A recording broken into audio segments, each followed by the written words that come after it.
આપ જોઈ રહ્યા છો સ્પાર્ક ટુડે ન્યૂઝ. સમગ્ર ગુજરાતની સાથે સાથે વડોદરામાં પણ કનુભાઈ ધ ગ્રેટ મૂવીને સારો એવો પ્રતિસાદ મળી રહ્યો છે. પ્રોડ્યુસર અને સાઇડ હીરો સાથે જ જે એક ખાનગી મોલ આવ્યો છે ત્યાં તે લોકોએ પિક્ચરની મજા માણી હતી. સિનેમા જગતમાં હવે ગુજરાતી પિક્ચર એટલે કે મૂવીનો દબદબો જોવા મળી રહ્યો છે. ગુજરાતીઓ પણ હવે ગુજરાતી ફિલ્મ તરફ વળી રહ્યા છે. હાલમાં જ કનુભાઈના જીવન પર સત્યકથા ઉપર ફિલ્મનું પ્રોડ્યુસર મહેન્દ્રભાઈ પરમાર એટલે કે મહેન્દ્રસિંહ પરમાર નિર્માણ કરવાનો એક સારો એવો નિર્ધાર કર્યો હતો. ખૂબ જ ટૂંકા ગાળામાં અંદાજે 1.5 કરોડના ખર્ચે સત્યકથા પર આધારિત કનુભાઈ ધ ગ્રેટ ફિલ્મનું નિર્માણ કરીને ફિલ્મી પડદે પ્રસારિત કરવામાં આવ્યું હતું. આ ફિલ્મમાં 7 વર્ષના આર્યને કનુભાઈના બાળપણનું પાત્ર ખૂબ સુંદર ભજવ્યું હતું.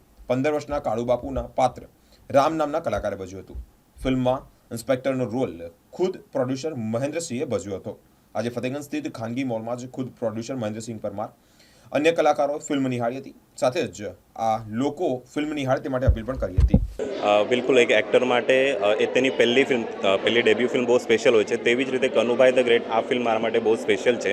તો મારા ફેમિલી સાથે અહીંયા હું સ્ક્રીનિંગ માટે આવ્યો છું અને અમારી સાથે અમારા ફિલ્મના પ્રોડ્યુસર છે મહેન્દ્રસિંહ પરમારજી. તો એમને હું પહેલાં થેન્ક યુ કહીશ કે આ ઓપોર્ચ્યુનિટી મને આપવા માટે. અને ફિલ્મ વિશે હું કહીશ કે આ ફિલ્મ એવા એક વ્યક્તિની છે જે આપણા ભારત અને આપણા ગુજરાત રાજ્યના એક ગૌરવ છે. કનુભાઈ ટેલર એમના જીવન પર આધારિત આ ફિલ્મ છે.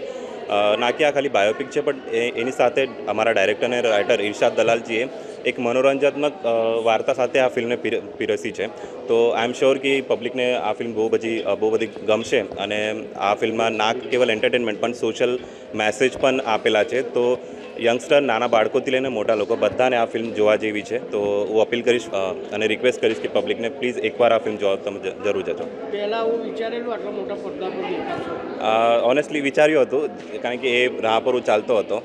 બટ બાય ગોડ ગ્રેસ એવા વ્યક્તિઓ જોડાયા ગયા અને જે સપનું જોયું હતું એ આજે સાકાર થતા જોઉં છું. આ મૂવી કરતી વખતે કોઈ યાદગાર એવો કંઈક પળ રહી ગયો હોય? યાદગાર પળોમાં એવું છે કે કનુ બાપાનો જે રોલ પ્લે કરી રહ્યા છે સુનિલભાઈ વિશ્રાણી, તે હુબહુ એમના જેવા જ દેખાય છે. તો અમે જ્યારે સેટ પર હતા તો લોકો એમને આવીને મળતા અને એમને જ કનુ બાપા સમજીને એમને પગે લાગતા હતા. તો એ બધું નવાઈ લાગતું હતું. અને હા, ઘણી બધી ફિલ્મ બનાવતા વખતે ઘણી બધી બાબતો છે જે અમે લોકો માણતા હોઈએ છીએ. શૂટિંગ વખતે મસ્તી હોય કે ધમાલ ને બધું. તો બિલકુલ એક પહેલી ફિલ્મ છે એના માટે આ ફિલ્મ મારા માટે બહુ સ્પેશિયલ છે. અને દરેક પળો આ ફિલ્મના શૂટિંગ દરમિયાન કે અત્યાર સુધી પ્રમોશન થતા સુધી દરેક પળો મારા માટે સ્પેશિયલ છે. સર્વેને જય માતાજી. મારું નામ Dashratha Mahendrasinh Parmar. Kanubhai the great picture હકીકતમાં ગ્રેટ પિક્ચર છે. આ પિક્ચર દ્વારા સમાજને ખૂબ સારો મેસેજ જઈ રહ્યો છે કે જ્યાં સંઘર્ષમય એની ગાથા છે. એમનું જીવન ખૂબ સંઘર્ષમય હતું. પગે ઢસડાતા તેઓ સ્કૂલે જતા હતા અને એ પરિસ્થિતિમાંથી એમને પદ્મશ્રી એવોર્ડ મળ્યો. એ જે એમની જીવનની સંઘર્ષની યાત્રા હતી ને એ ખૂબ એટલે ખૂબ પ્રેરણાદાયી હતી. જેને હાથ પગ કાંઈ અવયવો એટલા બધા કામ આપતા નહોતા છતાં પણ એ વ્યક્તિ ભારતનું પ્રતિનિધિત્વ, વિકલાંગોનું પ્રતિનિધિત્વ લઈને જીનીવા ગયા હતા. એટલે આ પ્રેરણાદાયી વ્યક્તિના જીવન ઉપરની જે બાયોપિક બની છે, પિક્ચર બન્યું છે, એ હકીકતમાં સમાજને ખૂબ સારો મેસેજ જઈ રહ્યો છે. અત્યારની માળધાડ પિક્ચરમાં યંગ જનરેશનના માઇન્ડમાં બહુ વિકૃતિ આવે છે.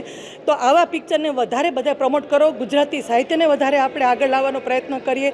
સમાજની પ્રગતિ કે દેશની પ્રગતિ કરવી તો ખૂબ સારા મેસેજ મળે એવા ફિલ્મોને જ સેન્સરે સપોર્ટ કરવો જોઈએ, જેના દ્વારા યંગ જનરેશન ખૂબ સશક્ત, શક્તિવાળું અને બાહોશ બને. આ પિક્ચરના હું ગુજરાતના દરેક ભાઈઓ બહેનોને આહ્વાન કરું છું કે બાળકોને સાથે લઈને આવો, સહપરિવાર જોવા જેવું પિક્ચર છે.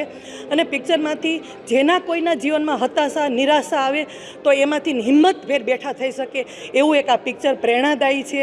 એટલે સમાજને ખૂબ સારો મેસેજ જઈ રહ્યો છે આ પિક્ચર દ્વારા. અને આ પિક્ચર ગુજરાતના કહેવાય ને કે જે પ્રોડ્યુસર અને ઈરશાદભાઈ ડાયરેક્ટર એને ખૂબ સારો એવો બધો સમાવેશ કર્યો છે. કોમ્બો પિક્ચર છે.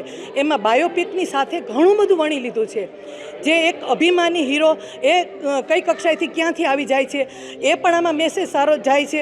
એટલે ટૂંકમાં આખું પિક્ચર પહેલેથી છેલ્લે સુધી જકડી રાખે છે. અને પોલીસના જે એમ કે ઓલામાં છે એ પણ ખૂબ સારો એમનો દબદબો છે, રૂઆબ છે.